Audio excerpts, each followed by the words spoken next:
জমিদারি ও রাজকীয় অতীতের ছোঁয়া পাওয়া যায় এই প্রাচীন স্থাপনাটিতে। হ্যাঁ, আমি কথা বলছি সেই পুরানো ধ্বংসপ্রাপ্ত দুবলহাটি রাজবাড়ি নওগাঁ থেকে। আসসালামু আলাইকুম, আমি আবু তালহা বলছি। আজকে আমি নওগাঁ দুবলহাটি রাজবাড়ি পুরো ঘুরে দেখাবো এবং তার সম্পর্কে বলবো। অবশ্যই ভিডিওটি যদি আপনাদের ভালো লাগে সবাই শেয়ার করবেন এবং পেজে ফলো দিয়ে সাথে থাকবেন। নওগাঁ জেলার সদর উপজেলা অন্তর্গত দুবলহাটি রাজবাড়ি বাংলার জমিদার ইতিহাস ও স্থাপত্য শৈলীর এক জীবন্ত নিদর্শন। এই সময় এই রাজবাড়ি ছিল নওগাঁ অঞ্চলের সাংস্কৃতিক, রাজনৈতিক ও সামাজিক কর্মকাণ্ডের কেন্দ্রবিন্দু। ইতিহাস থেকে জানা যায়, দুবলহাটি রাজবাড়ির নির্মাণকাল প্রায় 18 শতকের মাঝামাঝি। এটি প্রতিষ্ঠা করেন জমিদার রামনাথ রায় চৌধুরী, যিনি ছিলেন এলাকার প্রভাবশালী জমিদার। দুবলহাটি রাজবাড়ি প্রায় 200 বছরের স্থাপনা। এটি প্রথমে সামনের দিকে দেখলে আপনাদের মনে তেমন নাও লাগতে পারে। যখন ভেতরের দিকে ঢোকার পর কিন্তু আপনারা চোখের সামনে বিল্ডিং দেখলে মনে হবে যেন ভুতুরের আতুরঘর বা কঙ্কাল দাঁড়িয়ে আছে। সত্যি জায়গা সুন্দর ছিল এক সময়, আর এখন খুবই খারাপ। কখন যেন কি মাথায় ভেঙে পড়ে। দুবলহাটির জমিদার ছিলেন সিলেট, দিনাজপুর, পাবনা, রংপুর, ভারতের কিছু অংশ। 1892 খ্রিস্টাব্দে জমিদার প্রথা বিলুপ্ত হওয়ার পর তৎকালীন রাজা বা জমিদার রাজা হরনাথ রায়চৌধুরী সপরিবারে ভারতে চলে যায় এবং লোকে মুখে শোনা যায় এই রাজা বা জমিদার খুব স্বৈরাচারী শাসক ছিলেন। চলে যাওয়ার পর রাজবংশের স্মৃতিস্বরূপ বিশাল থেকে যায় বিশাল এই অট্টালিকা দুবলহাটি রাজবাড়িটি। পরবর্তীতে এটি সরকারি সম্পদ হিসাবে প্রত্নতাত্ত্বিক বিভাগ নিজেদের অধীনে করে নেয়।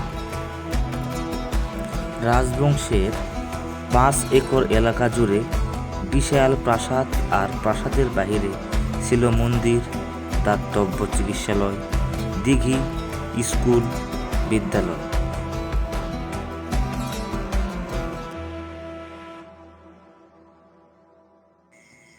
এছাড়াও দুবলহাটি রাজপ্রাসাদে 350 তো ঘর ছিল।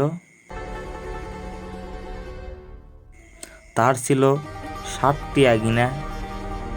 প্রাসাদের ভিতরে 3 তলা, আবার কোনোটা 4 তলা ভবন দেখতে পাওয়া যায়।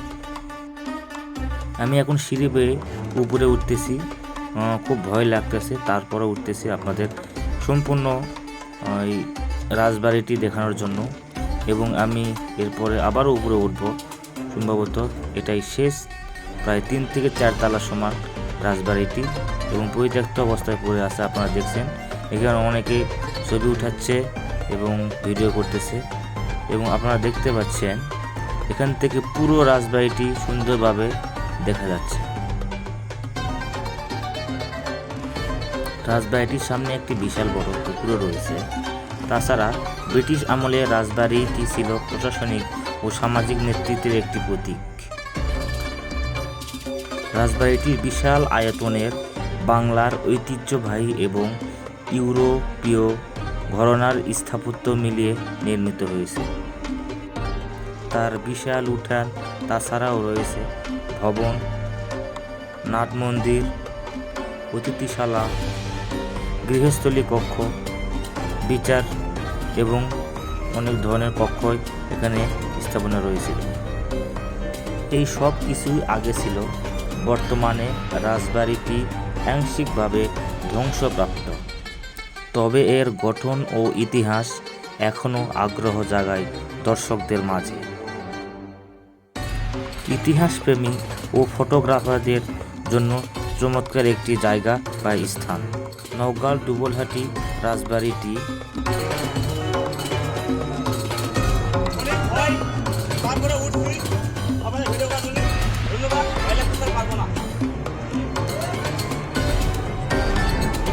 একটি পুরানো ভবন নয়, এটি বাংলার জমিদার সমাজ স্থাপত্য ও ইতিহাসের একটা অনন্য দলিল।